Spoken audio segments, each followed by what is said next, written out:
بسم اللہ الرحمن الرحیم۔ اذالک خیر نزلا ام شجرۃ الزقوم، پارہ 23 سورہ الصافات، رکوع 2 آیت نمبر 62 تا 74۔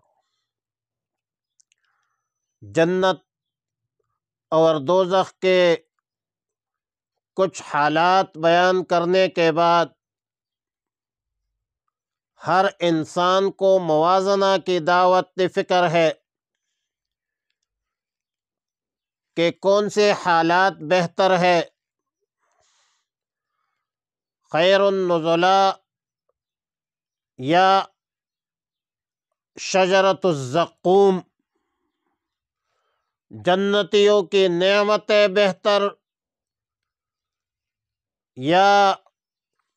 جہنمیوں کے لیے زقوم کا درخت بہتر۔ زقوم جزیرۃ العرب کے علاقہ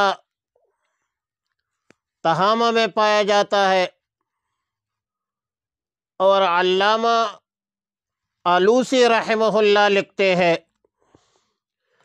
کہ یہ بنجر صحراؤں میں ہوتا ہے۔ بعض اہل علم فرماتے ہیں کہ یہ وہی درخت ہے جس کو اردو میں توپڑ کہتے ہیں۔ اب اس زقوم سے مراد دنیا کا زقوم ہے یا کوئی اور زقوم مراد ہے؟ بعض اہل علم فرماتے ہیں کہ یہی دنیا کا زقوم مراد ہے، اور بعض اہل علم فرماتے ہیں کہ دوزخ کا زقوم الگ ہے، الگ چیز ہے، اور دنیا کے زقوم کے ساتھ اس کا کوئی تعلق نہیں ہے۔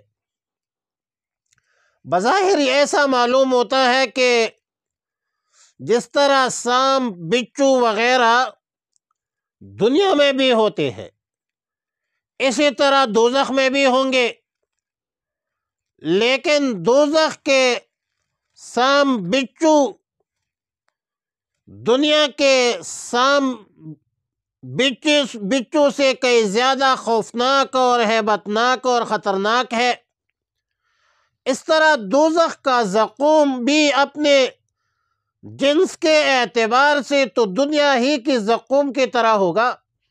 لیکن دوزخ کے زقوم دنیاوی زقوم کے مقابلے میں کریہ النظر اور کھانے میں تکلیف دہ ہوں گی۔ اِنَّا جَعَلْنَاهَا فِتْنَةً لِلظَّالِمِينَ، فرمایا کہ ہم نے اس زقوم کے درخت کو ان ظالمین مشرکین کے لیے فتنہ بنایا ہے۔ اب فتنہ سے مراد کیا ہے؟ مفسرین لکھتے ہیں کہ فتنہ سے مراد عذاب ہے، یعنی اس درخت کو عذاب کا ذریعہ بنا دیا ہے۔ لیکن اکثر مفسرین یہاں فتنہ کا ترجمہ آزمائش اور امتحان سے زیادہ موزون سمجھتے ہیں، اور مطلب یہ ہے کہ اس درخت زقوم کا تذکرہ کر کے ہم سے یہ امتحان لینا چاہتے ہیں کہ کون ایمان لاتا ہے، کون استہزاء کرتا ہے، مذاق اڑاتا ہے۔ چنانچہ کفار عرب اس امتحان میں بری طرح فیل ہو گئے، ناکام ہو گئے،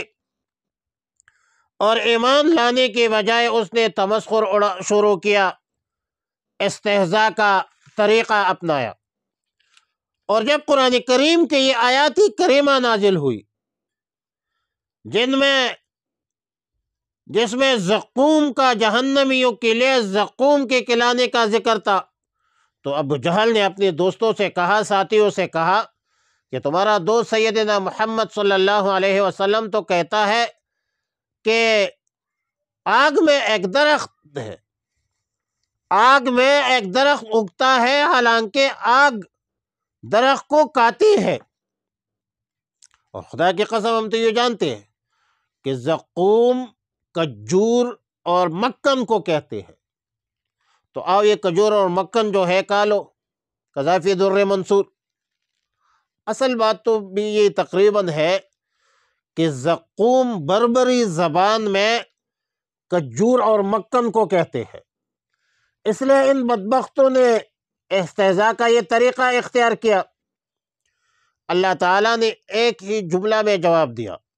کہ انہا شجرۃ تخرج فی اصل الجحیم، یعنی زقوم ایسی درخت ہے جو جہنم کے تہ میں اگنے والی ہے، لہٰذا اس سے مراد کھجور نہیں ہے، مکھن نہیں ہے۔ تمہارا یہ اعتراض بھی ایک غیر معقول ہے کہ آگ میں درخت کیسے اگتا ہے؟ بھائی جس درخت کی پیدائش آگ میں ہوئی ہو، جب درخت آگ میں ہی پیدا ہو، آگ ہی میں اس کا نشو و نما ہو رہی ہو، تو پھر کیسے پیدا نہیں ہوگی جو آگ میں درخت؟ طلعها كأنه رؤوس الشیاطین، اس میں آیات میں زقوم کے پل کو شیاطین کے سروں سے تشبیہ دی۔ مفسرین لکھتے ہیں کہ رؤوس الشیاطین کا ترجمہ سانپوں کے سروں سے کیا جاتا ہے، یعنی زقوم کا پل ایسے شکل میں ہوں گے جیسے سام کا پن ہے، اردو میں ناگ پن جس کو کہتے ہیں،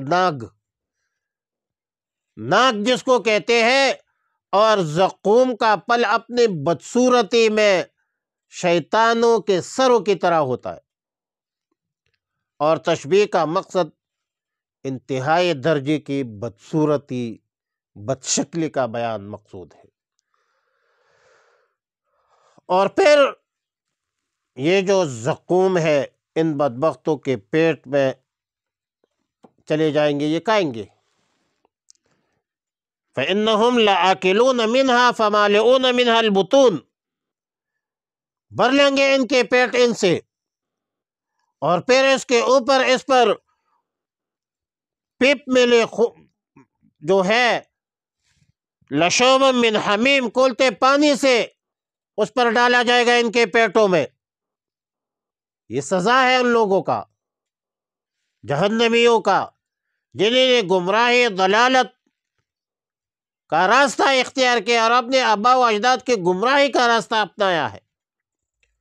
دعوت و تبلیغ کے حوالے سے اللہ تعالیٰ نے تو انبیاء علیہ السلام مبعوث فرمایا تھا، جن لوگوں نے اپنے انبیاء علیہ السلام کی دعوت کو ٹکرایا ہے، تکذیب کی ہے، جھٹلایا ہے، اللہ نے عذاب نازل کیا۔ جن لوگوں نے دعوت کو قبول کیا اور عباد و مخلصین بن گئے ہیں تو دنیا میں بھی وہ کامیاب ہے،